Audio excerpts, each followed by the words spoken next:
സംസ്ഥാനമാകെ എത്ര വളർന്നിട്ടും ബി.ജെ.പി. എന്തുകൊണ്ടാണ് പടവലങ്ങ പോലെ ഇന്നും താഴോട്ട് വളരുന്നതെന്ന് ഓരോ തെരഞ്ഞെടുപ്പ് കഴിയുമ്പോഴും പൊളിറ്റിക്സ് ആലോചിച്ച് വശാകാറുണ്ട്. സ്വാശ്രയ സമര ദിവസം കാസർകോട്ട് നടന്ന താമരക്കണ്ണന്മാരുടെ പ്രകടനത്തോടെ അതിന് ഉത്തരമായി. പ്രകടനത്തിലെ അംഗസംഖ്യയും ബാരിക്കേഡ് കുലുക്കാൻ പോലും കഴിയാത്ത പുതുതലമുറയുടെ ശേഷിയും കണ്ടപ്പോഴാണ് എല്ലാം പിടികിട്ടിയത്. 2 MLA-മാരെ കാത്ത് കണ്ണിൽ എണ്ണയൊഴിച്ചിരുന്ന കാസർകോട്ടെ സ്ഥിതി ഇതാണെങ്കിൽ നേമത്തും നെയ്യാറ്റിൻകരയിലും ഏത് നൂറ്റാണ്ടിലാണ് താമര വിരിയുക?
പ്രിയപ്പെട്ട വിദ്യാർത്ഥി സുഹൃത്തുക്കളെ, ഈ പരിപാടിയെക്കുറിച്ച് സംസാരിക്കാൻ ഉദ്ഘാടനം ചെയ്യാനും വേണ്ടി നമ്മുടെ സംസ്ഥാന ജോയിന്റ് സെക്രട്ടറിയായ എം മുറജുലിനെ ക്ഷണിച്ചിരുന്നു.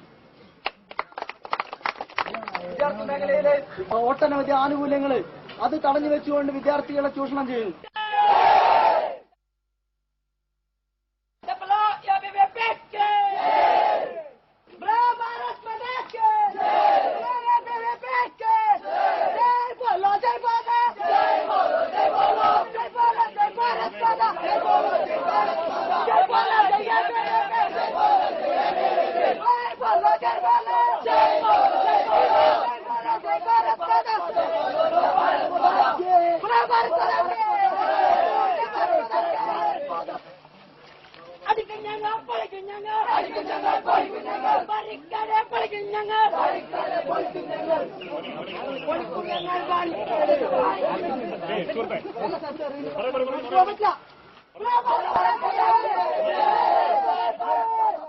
ഇങ്ങനെയൊരു കുരിപ്പിനെ ഞാൻ കണ്ടില്ലല്ലോ. ഇതിനെ നീ ഇപ്പുണ്ടാക്കിയതാണോ?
ഭാരതമെന്നാൽ പാരിനടുവിൽ കേവലം ഒരു പിടി മണ്ണല്ല, ജനകോടികൾ നമ്മെ കാപ്പായി മാറ്റിയ